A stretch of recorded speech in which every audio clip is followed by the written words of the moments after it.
Pernah gak sih kalian lagi ngobrol sama seseorang, mungkin orang baru atau bahkan teman sendiri? Awalnya lancar, hai, bagaimana kabarnya? Lagi sibuk apa akhir-akhir ini? Semua terasa normal, bahkan mungkin terasa nyaman. Tapi setelah beberapa kalimat, tiba-tiba percakapannya berhenti. Dan bukan berhenti yang biasa, tapi hening. Hening yang bikin canggung. Hening yang bikin kalian mulai mikir dalam kepala. Oke, sekarang gue harus ngomong apa ya? Saya pernah ada di posisi itu, bukan cuma sekali, tapi berkali-kali. Di acara kampus, waktu ketemu orang baru, bahkan saat ngobrol sama orang yang sebenarnya saya kenal cukup lama. Dan setiap kali itu terjadi, rasanya waktu berjalan lebih lama dari biasanya. 5 detik, terasa seperti 1 menit. Kita mulai menghindari kontak mata, pura-pura lihat HP, atau berharap orang lain menyelamatkan situasi. Tapi yang lebih aneh lagi, ada juga nih, situasi kebalikannya. Kita bicara panjang lebar, menjelaskan sesuatu dengan penuh semangat. Tapi respon yang kita dapat cuman, oh, iya. Dan di momen itu saya mulai bertanya-tanya, sebenarnya yang salah ini apa? Apakah saya yang kurang pintar berbicara? Atau mungkin saya yang belum benar-benar memahami apa itu komunikasi yang baik?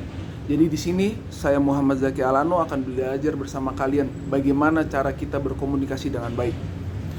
Jadi pertanyaannya, kenapa momen canggung itu bisa terjadi? Apakah karena kita kurang percaya diri? Atau karena kita merasa tidak cukup menarik untuk diajak bicara? Atau mungkin kita sebenarnya punya banyak hal di kepala tapi tidak tahu cara mengeluarkannya? Coba kita pikirin sebentar. Setiap hari kita hidup, kita mengalami sesuatu, kita punya opini tentang banyak hal, bahkan hal-hal kecil seperti perjalanan ke kampus, tugas yang menumpuk, atau hal random yang kita lihat di media sosial. Semua itu sebenarnya bisa jadi bahan obrolan. Tapi anehnya, saat kita berada di situasi nyata, semua itu seperti hilang, blank. Dan di situ saya mulai sadar, mungkin masalahnya bukan karena kita tidak punya sesuatu untuk dikatakan, tapi karena kita belum tahu bagaimana cara mengaksesnya di saat yang tepat dan dalam bentuk yang tepat juga. Dari situ kita mulai masuk ke masalah berikutnya. Banyak dari kita berpikir, selama kita bisa berbicara banyak, berarti kita sudah bisa berkomunikasi dengan baik. Tapi kenyataannya nggak seperti itu. Coba kita ingat, berapa kali kita mendengarkan seseorang berbicara cukup lama, menjelaskan sesuatu dengan penuh energi, tapi setelah itu kita justru bingung, ini orang intinya ngomong apa sih? Atau mungkin kita sendiri pernah mengalaminya. Kita udah berusaha nih menjelaskan, merasa cukup jelas untuk menjelaskan, tapi respon yang kita dapat cuman, maksudnya gimana? Dan di situ kita mulai sadar, ternyata masalahnya bukan seberapa banyak kita bicara, tapi seberapa jelas pesan kita sampai ke orang lain. Karena komunikasi yang baik bukan tentang kita selesai berbicara, tapi tentang orang lain benar-benar memahami apa yang kita maksud. Di titik ini saya mulai melihat komunikasi dari sudut pandang yang berbeda. Dulu saya selalu berpikir, orang yang jago ngobrol itu ya memang dia punya skill, dia punya bakat. Mereka terlihat natural, selalu punya bahan, dan bisa masuk ke percakapan apapun tanpa canggung. Sementara saya sering merasa harus berpikir dulu, nyusun kata dulu, bahkan kadang memilih untuk diam karena takut salah bicara. Tapi setelah saya perhatikan lebih jauh, ternyata bukan itu masalahnya. Komunikasi bukan soal bakat, komunikasi adalah skill. Dan seperti skill lainnya, seperti belajar presentasi, belajar menulis, bahkan belajar olahraga, semakin kita latih skill tersebut, semakin kita pahami polanya, maka semakin natural kita melakukannya. Dan ini kabar baik, karena artinya kita semua bisa berkembang. Salah satu masalah paling umum dalam komunikasi adalah kita kehabisan bahan atau topik. Kita ingin ngobrol, kita ingin terlibat, tapi setelah beberapa kalimat, kita berhenti. Bukan karena nggak mau lanjut, tapi karena nggak tahu harus lanjut kemana. Dan seringkali kita langsung menyimpulkan, kayaknya gue nggak jago deh ngobrol. Tapi sebenarnya itu bukan masalahnya. Karena kalau kita jujur, di kepala kita ada banyak hal. Kita punya pengalaman, punya opini, punya cerita. Tapi semua itu tidak keluar di momen yang tepat. Seolah-olah ada delay antara apa yang kita pikirin dan apa yang kita katakan. Dan disinilah kuncinya. Bukan kita kekurangan ide, tapi kita belum punya sistem untuk mengubah ide itu jadi percakapan yang mengalir. Kalau masalahnya adalah kita tidak tahu harus lanjut kemana, maka solusi pertama yang bisa kita lakukan adalah bertanya dengan niat. Bukan sekedar bertanya, tapi benar-benar ingin menggali. Misalnya, seseorang atau teman kalian ngomong, aku habis main golf nih weekend kemarin. Kita punya dua pilihan. Pilihan pertama, biasanya kita ngomong, oh keren, udah, percakapannya berhenti di situ. Tapi ada pilihan kedua nih yang bisa kalian pilih. Kita bisa lanjut dengan pertanyaan sederhana. Main di mana? Sering main atau baru coba? Main santai aja apa serius? Dari satu kalimat bisa berkembang jadi percakapan beberapa menit. Dan menariknya, kita bahkan tidak perlu benar-benar tertarik pada golf. Yang penting kita menunjukkan rasa ingin tahu. Karena pada dasarnya setiap orang ingin didengar dan ingin cerita dianggap penting. Dan saat kita bertanya dengan niat, kita tidak hanya menjaga percakapan tetap hidup, tapi juga membangun koneksi secara perlahan. Tapi ada satu hal penting yang sering kita lewatkan. Kita terlalu fokus untuk berbicara, sampai lupa bagaimana cara mendengar. Banyak dari kita mendengar bukan untuk memahami, tapi untuk menunggu giliran bicara. Sambil orang lain bicara, kita sudah sibuk nih dengan kepala sendiri. Ntar gue jawab apa? Abis ini gue cerita apa ya? Dan tanpa sadar, kita melewatkan hal penting dari apa yang mereka katakan. Padahal kalau kita benar-benar mendengar, kita akan menemukan banyak petunjuk. Detail kecil, emosi, atau hal menarik yang bisa jadi arah percakapan berikutnya. Misalnya seseorang bilang, akhir-akhir ini gue lagi capek banget.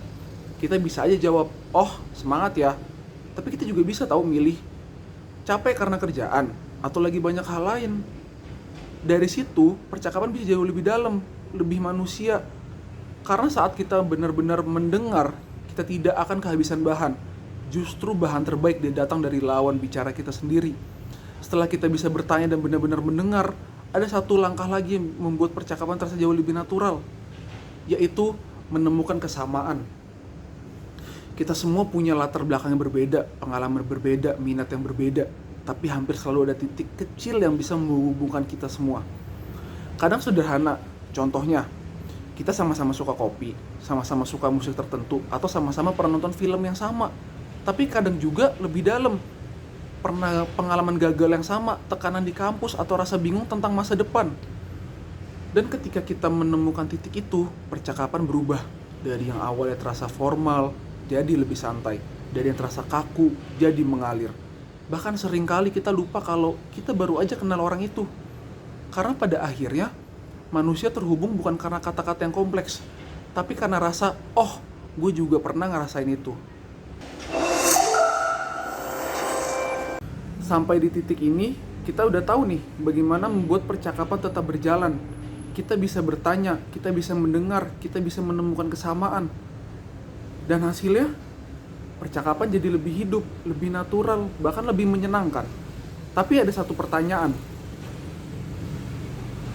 Apakah itu sudah cukup? Coba kita ingat. Pernah gak kita ngobrol lama dengan seseorang, seru, ketawa, terasa nyambung, tapi setelah itu kita tidak benar-benar ingat apa inti pembicaraan tersebut, atau bahkan tidak ada satupun ide yang benar-benar kita bawa pulang. Di sini kita mulai sadar bahwa komunikasi yang baik bukan hanya tentang percakapan yang mengalir, tapi juga percakapan yang memiliki arah dan makna. Dan untuk itu, kita butuh sesuatu yang lebih dari sekedar flow. Untuk membuat komunikasi kita tidak hanya mengalir tapi juga bermakna, kita butuh satu hal penting, yaitu through line. Through line adalah ide utama yang menghubungkan semua yang kita katakan. Jadi bayangkan, kalian sedang menjelaskan sesuatu. Kalian punya banyak poin, banyak cerita, banyak contoh, tapi semuanya berdiri sendiri. Audiens akan mulai berpikir nih, ini sebenarnya arahnya kemana? Dan tanpa kita sadari, perhatian mereka mulai hilang. Tapi ketika semua yang kita sampaikan terhubung ke satu ide utama, audiens akan mengikuti kita dari awal sampai akhir. Seperti perjalanan, kita mengajak mereka dari satu titik menuju titik lain. Dan True Line adalah sebuah jalannya. Tanpa jalur yang jelas, perjalanan terasa membingungkan. Tapi dengan jalur yang jelas, semua terasa terarah dan bermakna. Setelah kita punya True Line, ada satu prinsip sederhana yang perlu kita pegang. Less is more. Banyak dari kita ketika diberi kesempatan untuk berbicara, justru ingin menyampaikan semuanya. Semua ide, semua poin, semua yang kita tahu. Tujuannya sih baik, kita ingin lengkap, kita ingin terlihat siap. Tapi efeknya seringkali justru sebaliknya. Audiens menerima terlalu banyak informasi dan akhirnya tidak ada satupun yang benar-benar nempel. Coba bayangkan, seseorang menjalankan 10 hal dalam waktu singkat dibandingkan dengan seseorang yang menjelaskan 2 hal tapi dengan contoh jelas, dengan cerita yang relatable. Mana yang lebih mudah kita ingat? Biasanya sih yang kedua. Jadi komunikasi yang jelas bukan tentang seberapa banyak yang kita sampaikan, tapi seberapa baik orang lain bisa menerima dan memahami apa yang kita bicarakan. Jadi kalau kita rangkum semuanya dari pembicaraan hari ini, kita sebenarnya sedang membangun 2 hal. Yang pertama adalah sebuah flow, kemampuan untuk menjaga percakapan tetap berjalan dengan baik, dengan bertanya, dengan mendengar, dan dengan menemukan kesamaan. Ini membuat kita tidak lagi kehabisan kata, tapi di sisi lain, kita juga membangun clarity, kemampuan untuk membuat pesan kita jelas, terarah, dan mudah dipahami. Dengan True Line, dan dengan fokus pada hal yang benar-benar penting, dan disinilah poin utamanya. Flow membuat kita terus berbicara, tapi clarity memastikan apa yang kita katakan benar-benar sampai. Tanpa flow, percakapan itu berhenti. Tanpa clarity, percakapan berjalan, tapi kehilangan makna. Tapi ketika keduanya digabungkan, komunikasi kita tidak hanya berjalan, tapi juga memberi dampak. Dari sini, muncul satu pertanyaan sederhana, tapi penting. Sebenarnya tujuan kita berbicara itu apa? Apakah untuk terlihat pintar? Apakah untuk terlihat menarik? Atau sekedar supaya kita tidak diam? Banyak dari kita tanpa sadar berbicara untuk diri sendiri. Kita fokus pada apa yang ingin kita katakan, bagaimana kita terdengar, tapi lupa satu hal penting, bahwa komunikasi selalu melibatkan orang lain. Dan mungkin tujuan yang lebih penting bukanlah apa yang kita katakan, tapi apa yang orang lain pahami. Karena disitulah komunikasi benar-benar terjadi. Jadi, pada akhirnya, komunikasi bukan sekedar tentang berbicara, bukan tentang seberapa banyak kata yang kita keluarkan atau seberapa cepat kita merespon, tapi tentang bagaimana kita membuat apa yang kita katakan benar-benar sampai. Karena komunikasi bukan sekedar bicara, it's the art of clarity.